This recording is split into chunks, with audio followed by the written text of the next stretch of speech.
A man stands at a stove in a kitchen in Berriedale, Tasmania, trying to fry an egg. His partner has just walked out the door.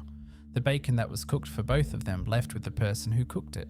The kitchen, which 10 minutes ago smelled like a decade of shared mornings, now smells like a fight that never quite became a fight, and a silence that said more than shouting would have. The egg cracks wrong. Shell shards splinter into the pan. The yolk ruptures on impact. Golden liquid spreads in thin streams, mixing with the white in ways that can't be undone. The whole thing congeals into something that looks less like breakfast and more like a verdict. He reaches for another egg.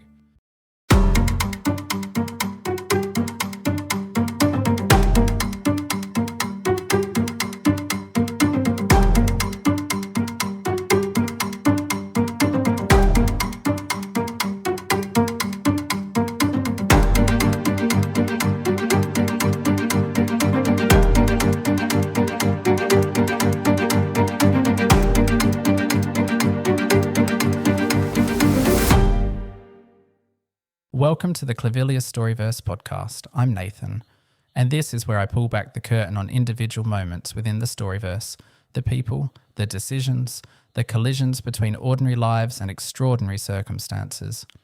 Each episode, I take one moment and I unpack what's really going on beneath the surface, the psychology, the relationships, the things people do when the rules they've lived by suddenly stop applying. Today, 2 eggs, 1 kitchen, and the question of whether a decade of love can survive the weight of what you're not saying. The language of kitchens. I want to talk about what kitchens know. Not philosophically, practically. If you've shared a kitchen with someone for any length of time, you know that the room accumulates a kind of intelligence. It learns your routines. It holds your arguments in its walls. It knows who reaches for what, when, and in what order. The cupboard with the loose hinge, the oven dial that sticks, the particular sound of one person's footsteps versus another's on the floorboards. A kitchen shared for a decade isn't a room, it's a recording. Luke Smith and Jamie Grayson have shared a kitchen in Berriedale, Tasmania for years. They designed the renovation together, argued over tile colours and cupboard handles, celebrated when it was finished with champagne they couldn't really afford, and for a decade, the morning ritual has played out in the same sequence. Jamie cooks, Luke wakes to the smell, they eat together. Bacon, eggs, toast, the sounds and smells of a life built in small accumulations. On the morning of July the 24th, Luke wakes to bacon, and his lips curve into a smile before he's made a conscious decision to smile. Muscle memory. A decade of mornings that started exactly like this one. That reflex, the involuntary smile, is doing something important. It's telling you that Luke's body still trusts this relationship even when his mind is carrying things that could destroy it. The body is slower to update than the brain. It remembers the version of the relationship that existed before the secret started multiplying, and it responds accordingly. Smile first, think later. The thing about bacon. Here's what Luke doesn't know yet, standing in the doorway watching Jamie backlit by winter morning light. The bacon is an apology. Jamie's version of this morning exists too, a parallel account of the same kitchen from the other side of the stove. And in Jamie's account, this breakfast is a guilt offering. Something happened yesterday that Jamie regrets. The careful attention to cooking, the near artistic approach to plating, the way he's moved through the kitchen with grace and ease, isn't just routine.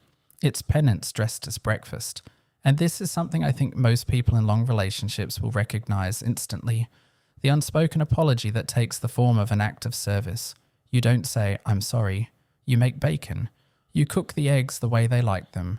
You set up the morning so that when the other person walks in, the room says, I'm trying, even if your mouth never does. The problem is that apology bacon only works if the other person receives it as what it is, and Luke Thame, who walks in smiling, who stretches and yawns, who says, smells delicious, in a voice still thick with sleep, receives it as routine, as Tuesday, as the normal rhythm of their life, unchanged and reliable. He doesn't know Jamie is apologizing. Jamie doesn't know Luke is about to break a promise. And the kitchen, which knows everything about both of them, holds its silence. The promise that breaks. Luke mentions Paul. Casually. The way you drop a grenade into a conversation and pretend it's a sugar cube. He's having some family issues. Flying in this morning. I need you to pick him up, please. Paul is Luke's brother. And between Jamie and Paul, there is a ledger that has never balanced. Emergency phone calls, last-minute rescues, a particularly expensive Christmas when they paid for Paul to visit because he couldn't afford it. Jamie drew a line after that, a firm, clear boundary in the sand of their shared finances. We can't keep being his safety net. He has to learn to handle his own problems. And Luke agreed, promised. And now he's standing in a kitchen that was built to hold them both, leaning against the cool stone of the island bench, asking Jamie to pick up the brother he swore they were done rescuing, and paying for the flight, again. The shift in the kitchen is immediate. Jamie's movements change. The careful attention to plating evaporates. The generous breakfast that was meant for two becomes a breakfast for one. He sweeps his plate away, takes possession of food that should have been shared. The sharing portion of the morning has been cancelled without notice. "Where's mine?" Luke asks, genuinely surprised. "You don't get any." The first egg, and this is where the moment becomes something larger than a breakfast argument. Luke turns to the stove. Fine, he can cook his own egg. He's been feeding himself since before they met. He can certainly manage this. Except the egg has other ideas. It cracks wrong. Shell everywhere. Yolk ruptured. Golden liquid spreading in thin streams, mixing with the white in ways that can't be separated. The whole thing congeals into something flat and formless, more crime scene than meal. Luke fishes out shell fragments with his fingernails, burns himself, and watches his breakfast transform into a catastrophe.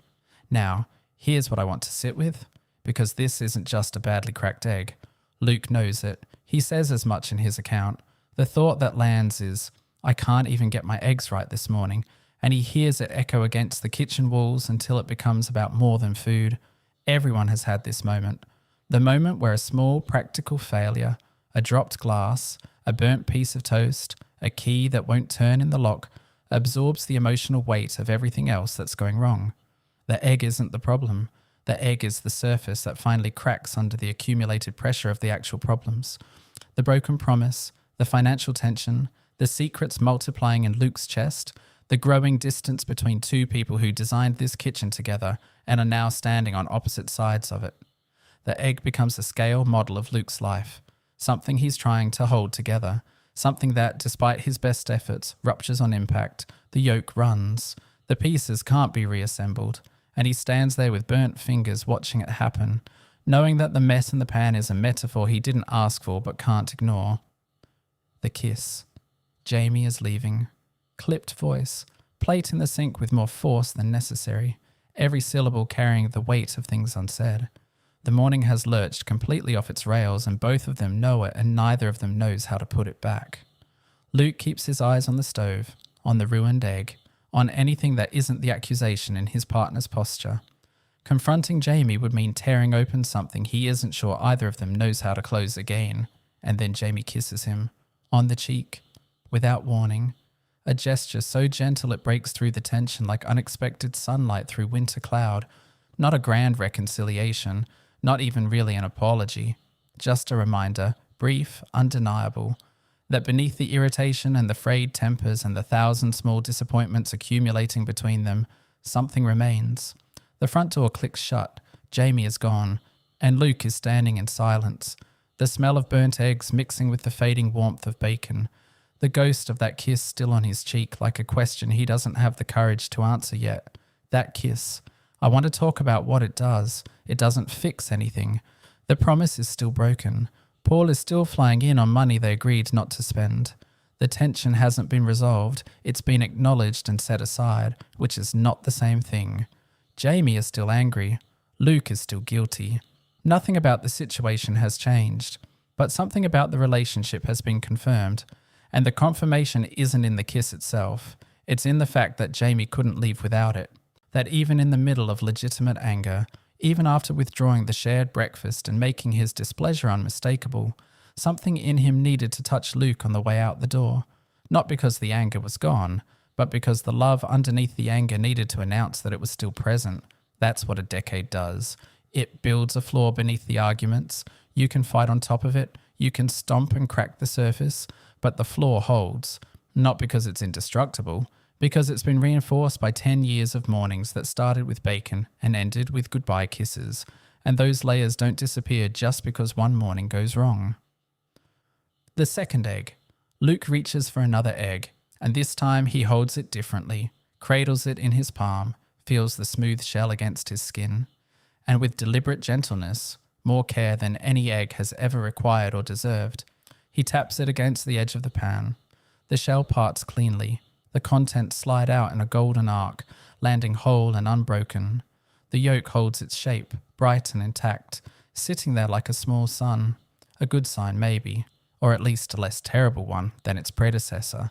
And that's the detail I keep coming back to.